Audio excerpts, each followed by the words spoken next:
तो नेक्स्ट देखो, next topic है ऑर्गेनोमेटेलिक कोऑर्डिनेशन केमिस्ट्री में। ज्यादा डिटेल में तो नहीं है टेक्स्ट बुक में, बट पता होना चाहिए इनके बारे में कुछ होता क्या है। तो हेडिंग नोट करो,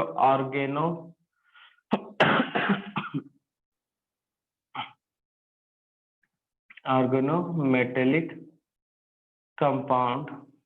तो नाम से पता चल रहा है भाई, दो वर्ड से बिना, ऑर्गेनिक प्लस मेटल। तो ऑर्गेनिक मतलब कार्बन, मेटल मतलब कोई सा भी है भाई, S block, D block element और कुछ पी ब्लॉक एलिमेंट। तो क्या होगा, दिस टाइप कंपाउंड या फिर if compound contain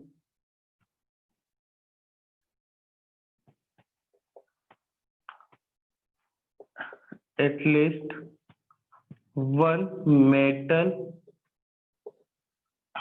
and carbon bond. Metal and carbon bond, then compound is called organometallic compound. It's called organometallic compound. तो compound contain करेगा at least one metal and carbon bond. Metal and carbon bond यहाँ पे लिख लिया, छूट गया अभी। Then compound is called organometallic compound. Is called organometallic compound. Is called organometallic. Is called organometallic compound. Example: all metal carbonyl. all metal carbonyl जैसे FeCO5, NiCO4, second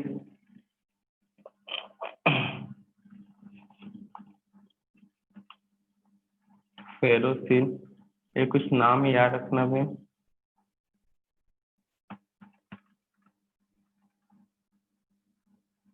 CP5, CP मतलब साइक्लोपेंटाइनाइल। ये इसका स्ट्रक्चर बीच में आयरन, साइक्लिक है, पेंटा क्या पूरा साइक्लोपेंटाइनाइल। तो ये हुआ CP। इनाइल बोला मतलब इन होगा और एक हाइड्रोजन निकला है तो इसलिए इनाइल। तो यहाँ पे ये इससे अटैच है। यहाँ पे इसके आगे ऐसा लिखा होता है N5, या तो CP5 लिखा होगा या इस तरह से N-नीटा5, ये ज्यादा करेक्ट है। N नहीं है, मॉडिफाइड S है ये नीटा। क्या बोलते हैं सिंबल को,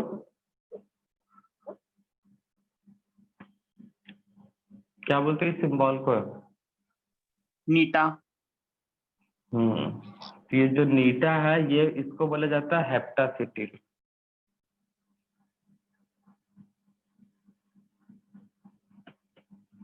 तो हेप्टासिटी यहाँ बताता है number of linking atom with metal, number of linking atom with metal.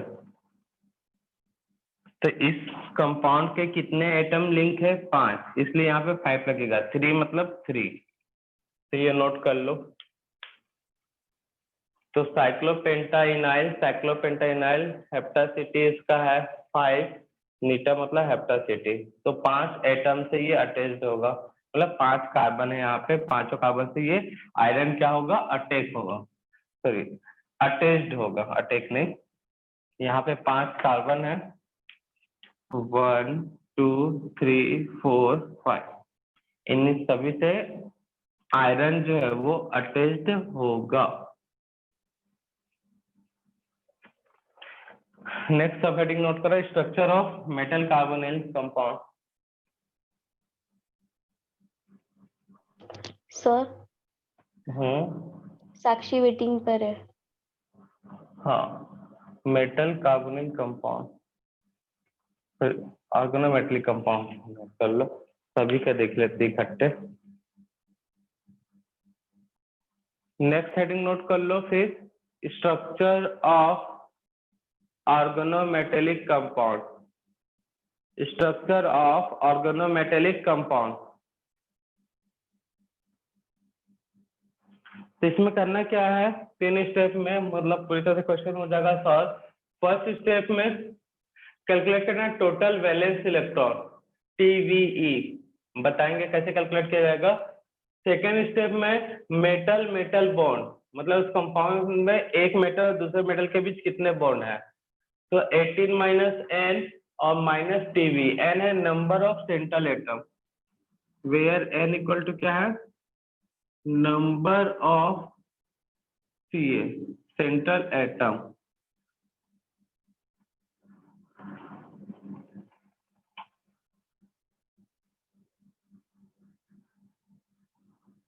Number of Ca central atom. उसके बाद एक मेटल पे कितने बॉन्ड है, तो इसे को बोलते हैं पर मेटल बॉन्ड, जो कि इक्वल टू होगा Y। Y कैसे कैलकुलेट करना है, पहले H फाइंड आउट करना है, टोटल वैलेंस इलेक्ट्रॉन को N से डिवाइड करना है और 18 माइनस कर देना है X। तो एग्जांपल फर्स्ट, Fe2CO 12 333 हाँ CO 10 का 9।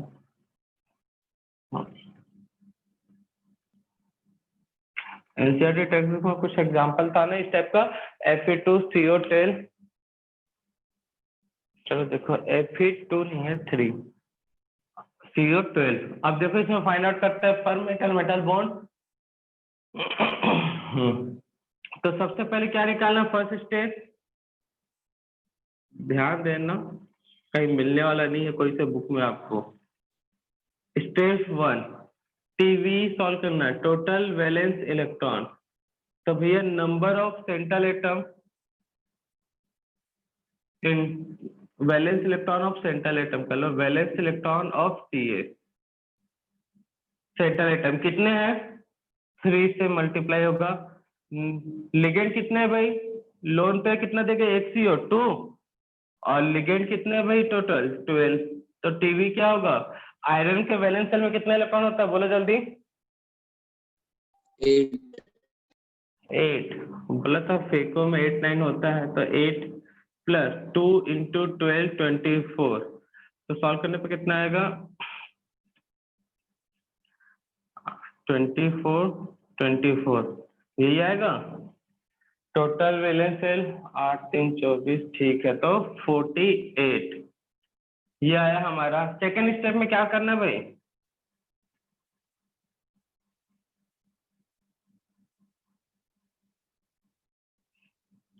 हमको निकालना है मेटल मेटल बॉन्ड। क्या फाइंड आउट करना है, मेटल और मेटल के बीच कितना बॉन्ड होगा, तो क्या करना है भाई, 18 इंटू N माइनस TVE, और पूरे को डिवाइड करना है, ये पूरे को डिवाइड है, ठीक है ना भाई, डिवाइडेड बाई 2।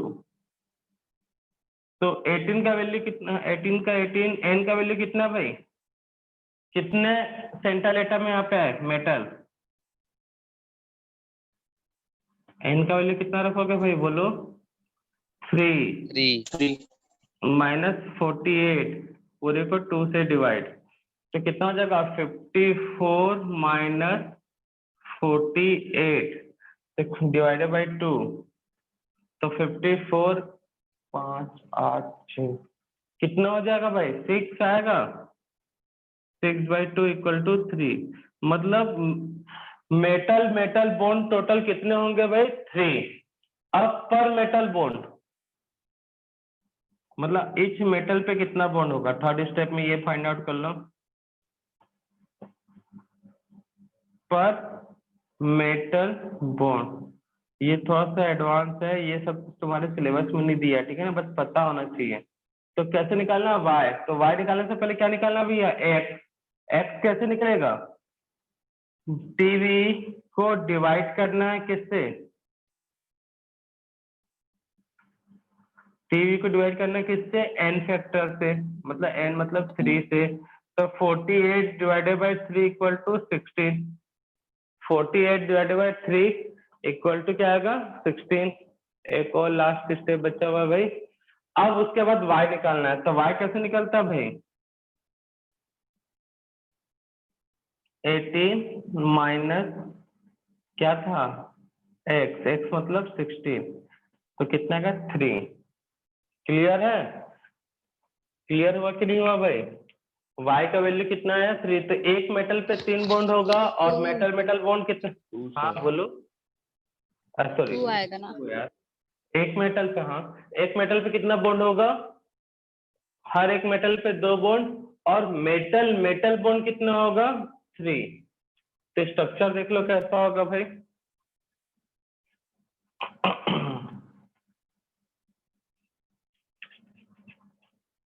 स्ट्रक्चर देखना,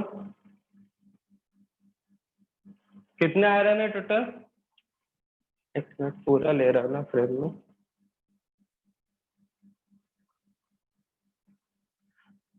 आयरन कितने भाई, पहले स्ट्रक्चर हो, किसके स्ट्रक्चर बना रहे हो, स्ट्रक्चर हो Fe3CO12,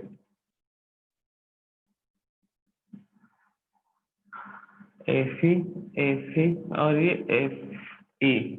तो बोल क्या रहा है, मेटल मेटल बॉन्ड कितने हैं 3, इस मेटल के इस मेटल के साथ, इस मेटल के इस मेटल के साथ, इस मेटल का देख लो, मेटल मेटल 1, मेटल मेटल 2, और ये मेटल मेटल 3, और हर एक मेटल पे कितने बॉन्ड है भाई 2।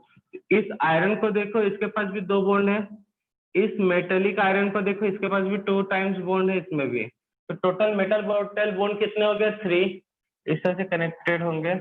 लिगेंड कितने हैं भाई 12, तो ये CO CO CO।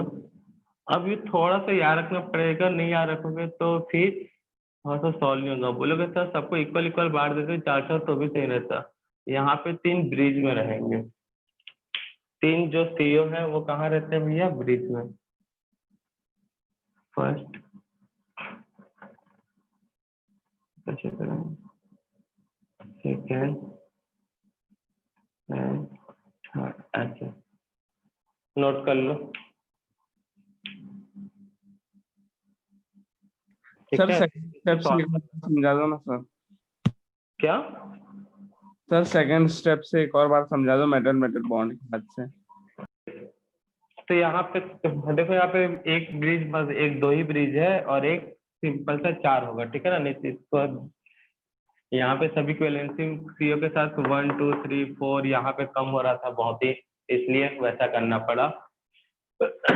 यहाँ पे एक CO को यहाँ पे रखना है, ठीक है ना। तो इसको स्ट्रक्चर को आपको याद ही रखना पड़ेगा, जब तक एक बार नहीं देखोगे तो बता नहीं सकते। आपको क्वेश्चन अगर पूछता भी तो जनरली मेटल मेटल पर मेटल बॉन्ड पूछेगा, लेकिन कुछ एक दो एग्जाम्पल है उसको ये लर्न करना पड़ेगा। तो total number of metal CO metal bond कौन कौन सा भी, FeCO FeCO Fe 2। Total number of metal CO तो 1 2 3 प्लस 3 3 6 6 4 10। ये तो पता ही चल गया कितना आया था भाई पर मेटल बॉन्ड, और मेटल मेटल बॉन्ड 2। तो ये क्वेश्चन रहेगा। नेक्स्ट है आपका, जो आप खुद सॉल्व करोगे अभी ही, RU3 सेम रहेगा, आयरन के नीचे रुथेनियम है CO12।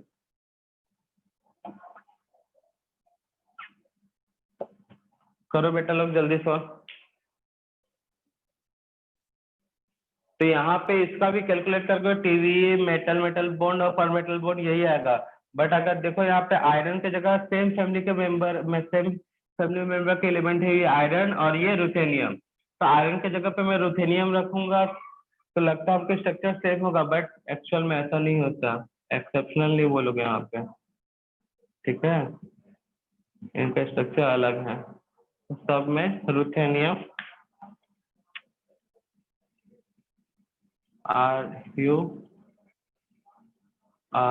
रुथेनियम, और सबके पास यहाँ पे 4 लिगेंड था, वैसे ही सबके पास एक एक लिगेंड बढ़ा दो। होता क्या है, जब ग्रुप में अप टू डाउन जाओगे, आयरन, रुथेनियम, ऑस्मियम, ग्रुप में ऊपर से नीचे जाओगे अप टू डाउन, तो जो ब्रिजिंग का प्रॉपर्टीज होता है,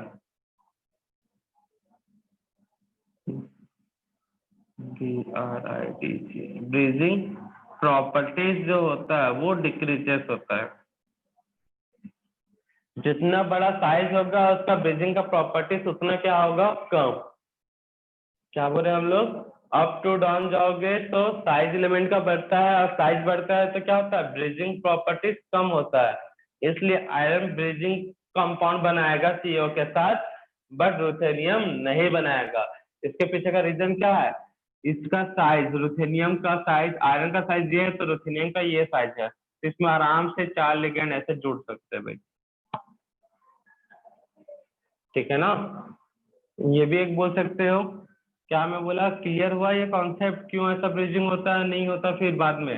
आयरन में हो रहा है, रुथेनियम में नहीं हो रहा है, तो आयरन का साइज ये और रुथेनियम का साइज ये, तो इसमें 4 लिगेंड जोड़ने में थोड़ा दिक्कत, ठीक है ना। और इसमें 4 लिगेंड इजिली क्या हो सकता है, ज्वाइंट हो सकता है, बट सेकेंड रीजन ये ज्यादा करेक्ट नहीं है। करेक्ट एक्सप्लेनेशन ये होता है कि ये जो मॉलिक्यूल्स आयरन में ये छोटे छोटे, यहाँ का डिस्टेंस अच्छा खासा है, लेकिन रुथेनियम में यही चीज क्या होगा, ये बड़े बड़े मॉलिक्यूल्स, तो यहाँ पे डिस्टेंस कम हो जाता है, जो ब्रिजिंग के लिए बचता ही नहीं है। तो आयरन ब्रिजिंग बनाएगा बट रुथेनियम नहीं बनाता। तो अप टू डाउन जाने पर ग्रुप में, on moving up to down in the group, the bridging character of metals decreases, ठीक है ना।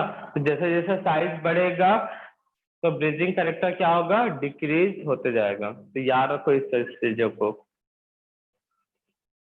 रुथेनियम का कॉम्प्लेक्स हो गया तो यहाँ पे RU कर लो, ठीक है ना, स्ट्रक्चर ऊपर दिया भाई, ये सब चीजें चेंज आएगा। तो metal CO metal 0, metal CO कितना हो गया 12, पर मेटल बॉन्ड 2, और ये भी 2। करो जल्दी से नोट डाउन। तो ये सब, तो हम लोग देख, एक मिनट रुक लो, रिकॉर्डिंग ऑफ हो गया था, चलो। स्टेबिलिटी कांस्टेंट देख रहे हैं हम लोग, और फॉर्मेशन कांस्टेंट बीटा। तो भैया ये कोई लिगेंड है, मेटल क्रिएट कर रहा है इक्विलिब्रियम पे, तो ये कॉम्प्लेक्स बना रहा है। इसमें इक्विलिब्रियम कांस्टेंट का वैल्यू क्या होगा, लेफ्ट साइड है तो product concentration divided by reactant concentration, ठीक है ना। गुल्डबर्ग और वागे यही कहते थे भाई, लॉ ऑफ मास एक्शन में पढ़े थे, बीटा इक्वल टू ये। इसी तरह से बीटा निकालने का एक और तरीका है भाई, आप एक बार में कॉम्प्लेक्स बनाने से अच्छा एक एक करके स्टेप बाय स्टेप जाओ। तो फर्स्ट स्टेप में 1 लिगेंड ऐड हुआ, सेकंड में 2 लिगेंड हो गए, थर्ड स्टेप में 3 लिगेंड हो गए, और फोर्थ स्टेप में 4 लिगेंड हो गए। तो फर्स्ट में स्टेबिलिटी मतलब ये K1 K2 K3 K4 stability constant है, बट एक एक बार स्टेप में हो रहे थे, इसलिए क्या बोलते हैं, स्टेप वाइज स्टेबिलिटी कांस्टेंट। तो first stability constant, second step wise stability constant, third step wise stability constant, और ये फोर्थ। अगर ये चारों स्टेप को ऐड कर दो तो ये क्या होगा भाई, कुछ कटेगा, जो कटेगा तो काट डालो, ये वाला चीज इससे कैंसल, ये इससे कैंसल, ये इससे कैंसल, तो मिलेगा क्या, सिर्फ मेटल जिसपे n टाइम्स चार्ज है, लिगेंड 1 2 3 4 टाइम्स Ln लिगेंड, और इधर क्या बचेगा भाई, M Ln 4 टाइम्स, तो बन गया ना कॉम्प्लेक्स। तो आपको केमिकल इक्विलिब्रियम क्लियर है होगा, तो अगर इन चीजों को प्लस करते हैं तो ये जो कांस्टेंट है ये किस में जाते हैं भाई, अगर इक्विलिब्रियम का कॉन्सेप्ट क्लियर होगा तो, hence beta equal to what, K1 K2 K3 into होता है, याद है कि नहीं? अगर ये प्लस में होता तो इधर वैल्यू क्या होगा? इंटू। तो वैसे ही अगर ये Bn है, एक इसको लिख लो, अगर ये Bn टाइम्स, अगर यहाँ पे n टाइम्स होता तब बीटा इक्वल टू क्या होता? K1 into K2 date date Kn। ये भी एक बनता फॉर्मूला।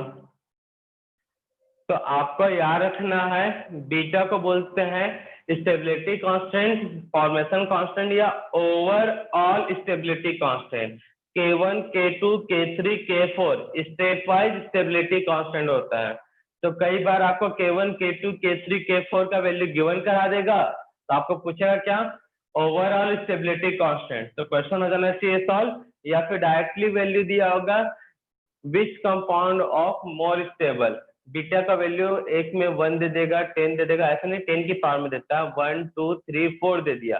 तो बीटा का वैल्यू जितना ज्यादा होगा उस कंपाउंड का स्टेबिलिटी उतना ही क्या होगा? हाई। क्यों भाई? यहाँ पे कंसंट्रेशन किसका बन रहा है? ज्यादा प्रोडक्ट, तब में बीटा का ज्यादा वैल्यू होगा। प्रोडक्ट ज्यादा बना मतलब स्टेबल है कंपाउंड फॉर्म जो हो रहा है। तो जितना ज्यादा प्रोडक्ट बनेगा बीटा का वैल्यू उतना हाई। तो कह सकते हो जितना ज्यादा बीटा हुआ उस कंपाउंड का स्टेबिलिटी उतना ही क्या होगा? हाई।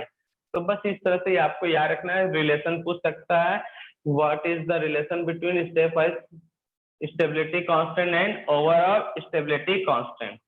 तो इस टाइप से प्रूव कर देना, ठीक है ना? तो K1 इंटू K2 3 और इंटू K4 6 सेकंड लेते हो तो ये 6 टाइम चलता प्रोसेस। तो और कुछ बड़ा चीज नहीं, इसमें दो चीज याद रखना। पहला, इसका क्वेश्चन क्या पूछेगा? सीधा K1, K2, K3, K4 का वैल्यू गिवन करा देगा, पूछेगा ओवरऑल स्टेबिलिटी कांस्टेंट। क्या पूछेगा? ओवरऑल स्टेबिलिटी कांस्टेंट, या फिर बीटा का वैल्यू गिवन कर देगा, पूछेगा कौन सबसे ज्यादा स्टेबल कंपाउंड है। तो स्टेबल कौन सा कंपाउंड होगा? जिसमें बीटा का वैल्यू हाई होगा। तो नोट कर लेना, से नोट में यहाँ पे भी नोट कर सकते हो, ये सेकंड कर लो, फर्स्ट में यहाँ पे नोट कर लेना क्या? Stability of complex, stability of complex directly proportional to value of beta. ठीक है, ये बात याद रखना, नोट डाउन कर लो। और इसी के साथ ये चैप्टर हुआ कंप्लीट। कल थोड़ा सा छोटा सा एप्लीकेशन देख लेंगे, आप कुछ समरी।